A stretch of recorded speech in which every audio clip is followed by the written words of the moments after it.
Here we go. Our goal is to model the cost of running a business after some amount of time.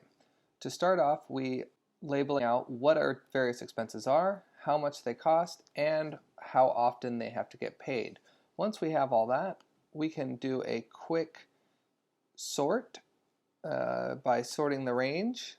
And I'm going to do this by column C because I want to sort it by month or base cost.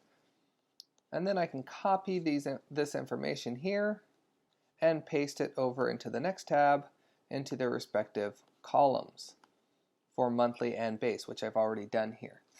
Next up, after we do that, we can put in a sum amount here so that way it can automatically calculate what ends up down here. So for example, if I put in a random number here, notice that it continues to update up there.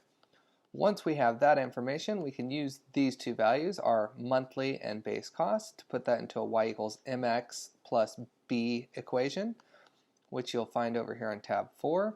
In this case, I'm using tab 4b rather than 4a just because I think it works a little bit more to the advantage in the long run. A little bit more to learn up front, but you can learn here nonetheless how to do that. So what it does is it pulls that m value right here, multiplies it by the number of months, and then adds the base value. So we can see that after the first month it's 48,500, which is the number we have here, and then it will just add 40,300 for each month after that, all the way on down. And if I were to add more expenses here, change that, change over here, we can title what they are later, this is just a random number. You'll notice that this over here has also updated automatically, and with that, so too does our graph. And you'll notice that after, what is this, about 2 years, it's just a little less than 1.5 million.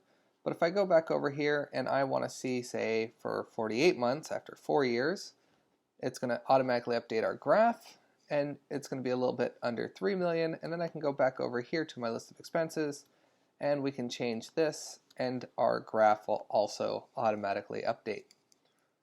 And that is how this project works. Thank you for watching.